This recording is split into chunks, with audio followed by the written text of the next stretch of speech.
Good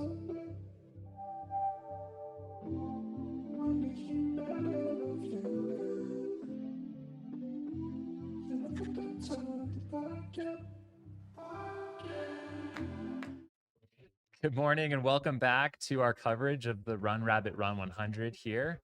We're coming to you live from Olympian Hall here in Steamboat Springs, and we have our next interview on deck. We've got teammates Shea Aquilano, I probably just butchered that, and Zach Eagle. This is team I'm going to defer to Shea on this one. OPE 317. 0317. Like OPE. Oh. Let me squeeze past you there. Okay. 0317. This is the team from Indiana. We're excited to have both of you here. We would love to chat with you both about Run Rabbit Run today.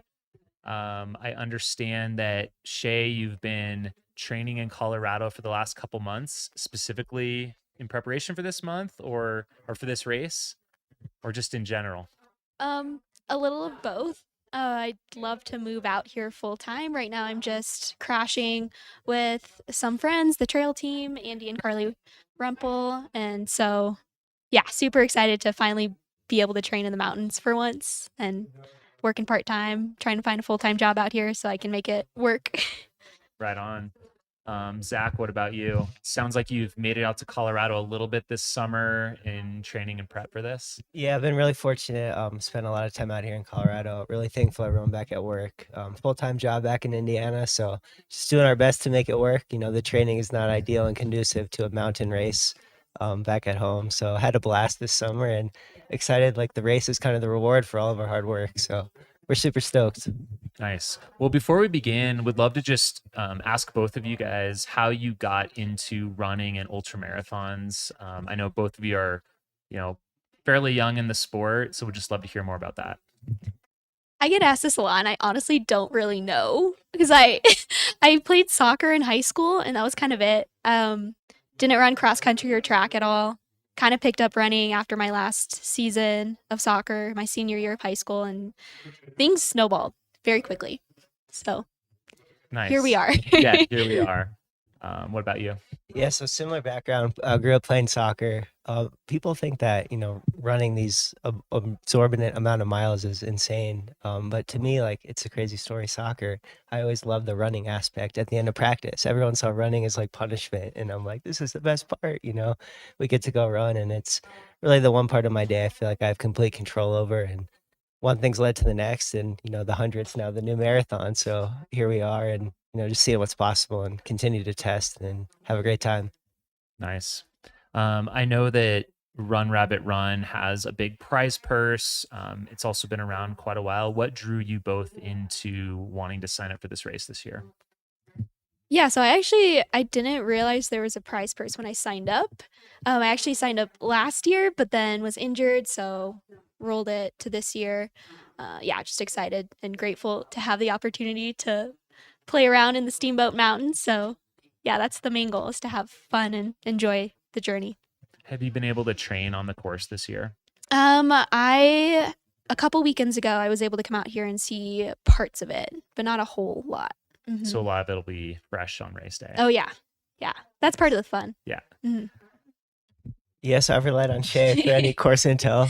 First time in Steamboat, but yeah, I was just looking for kind of a more competitive 100-mile race. Coming from Indiana, you're all over the place on what you're gonna get. So really just like Shea mentioned, focused on the journey, not so much the result. That will take care of itself, and excited to have fun and see what happens tomorrow. Nice. It looks like, did you run your first 100 last year at the Oregon Cascades? I did, yes. That was my first crack at it. Had a blast, and we were talking about Bend. Bend's a beautiful place. But yeah, had a great time. So excited to see how tomorrow goes. Nice. And looking at your results, it looks like so far this year you placed third, by the way, at Oregon Cascades 100 last year. Yeah, again, I didn't really know what I was stepping into, so Nice. kind of like 1 mile at a time, and Yeah. thankfully everything went relatively well. So That's awesome. And then this year you were first out at the Pikes Peak Ultra 50K in Colorado Springs. So you got in some altitude and climbing. I know that course has definitely got some climbing in it. Yeah, no, that was a beautiful course. It was a hot day, but yeah, the focus wasn't really on the results so much as just feeling good and kind of going with that 100-mile effort from the start and kind of opened things up the last 5 miles, and it worked out. But yeah, it was a really fun day and highly recommend that race. Anyone Nice. listening had a great time. What's your approach to training, and how's your training been going this year? Yeah, so this I've had like Shea, an injury issues in the past. We're putting our bodies through a lot, so I've really focused on racing less this year, and being a little bit smarter with training. So I had a couple big days, but other than that, as you mentioned, just racing less. I think that's been a key for me, and staying at that 50K distance and knowing that when race day comes tomorrow, the mind will take me and the body's ready. So Awesome. And then Shay, let's see, you ran several races so far this year. You were out at the Coldwater Rumble, won that one. The new 60K course in January. Then on to Black Canyon and Canyons. Looks like maybe you didn't quite have the days you were hoping for out there, but then took the win at Chase the Moon 50K, which is like a new distance for that race this year. Have you been feeling good about coming into this race? Yeah, so this is kind of the first time I've ever really been able to get vert training in a build up prior to a race. So I've been really thankful to have been able to add that into my training block and yeah, feeling pretty good. Earlier this year, I'd been dealing with a lot of like rolled sprained ankle issues. So thankfully, that doesn't seem to be a problem coming into this race. So knock on wood, open for a good day. Nice. Wanted to take us just a step back and look at the sport as a whole. Do you guys kind of follow the sport at large? Have you been inspired by any of the performances this summer or earlier in this year? Like, who are you guys watching out there getting inspired by? I think the recent results at UTMB and Western States, just like seeing the whole spectrum of front of the pack to back of the pack racers gutting it out, really puts it into perspective that anyone can do the sport, anyone can finish 100 miles if you have the right attitude, the right training leading up to it. So I think taking that into Run Rabbit Run is going to be really important for me. piggy right back off what Shea said. I think the last couple of weeks, especially UTMB, it's shown that anything is possible on race day, and you don't necessarily have to be a professional athlete to train like a professional athlete. So that's really cool. Race day, you're racing against yourself, and anything can happen. So it's been really inspiring, this summer, just to see those results consistently and feel like that's attainable at some point. So Have you thought much about strategy going into this race, having a 1 p.m. start? Have you ever done a race that has like these sorts of dynamics where it's, a lazy start later in the day and then like running through the whole night? So I haven't ever done a 1 p.m. start, but the Chase the Moon 50K was a night 50K. So I feel pretty comfortable running at night, and I don't know, I don't seem to have issues with different start times. Like I know at Black Canyon there was that weird delayed start, and I know that can mess with some people's heads, but it's never really been a factor for me. Like I don't know, it's just it is what it is, and yeah, we're just gonna go out and run. yeah, for me, I'm a morning person, so 1 o'clock the day's over for me. So it's definitely going to be a huge adjustment. Starting at 1 o'clock, and night running is an entirely different thing for me as well. So just shifting the mindset. But I'm excited for a new challenge, and I think all we can do is embrace it. It is what it is. So you prepare for it and see what happens.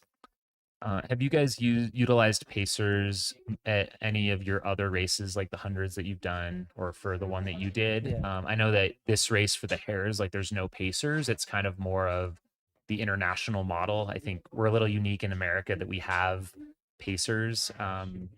Is that again like an issue for either of you, or is that something you relied upon in the past? So I have used pacers in the past, so I will be interested to see like where my mind's at in the middle of the night when I can't have anyone with me. But yeah, I think it's just another thing where everyone is in the same boat, at least in the hair category. So yeah, I mean you're with other people in that journey. Yeah, I mean, just based on where I'm from, I do a lot of solo training, a lot of running on my own. So not a whole lot of experience with pacers, and just kind of again like racing against yourself and hopefully, use other runners to kind of keep you company and make sure, everything's going well and safe. But otherwise, yeah, it is what it is. Yeah. Would love to hear about your crews. Who do you have out here this weekend supporting you? Yeah, so I have my mom with me and Katie Lewis, who has crewed me at a few other races before and paced me before at Black Canyon. And yeah, they're both such joys to be able to see in the middle of a race at an aid station. Yeah, and I've got my dad over here. My parents have been my biggest fans, biggest supporters, so incredibly grateful to have him out here. And we've had quite the journey together. So tomorrow will be another chapter. Looking forward to it. Nice. That's awesome. Well, yeah, I think that's about all I have. Do you guys have anything else you want to add in before we send you on your way? Have fun. Yeah, I just want to thank the race directors. I mean, with the prize purse and just all the things they've done for the community here in Steamboat. I mean, it's incredible, and what they do for the sport and what you do for the sport. Just really grateful and continue to grow it and just have fun, like Shea mentioned. Enjoy the day. Awesome. Well, best of luck for our team from Indiana. Thank you. you.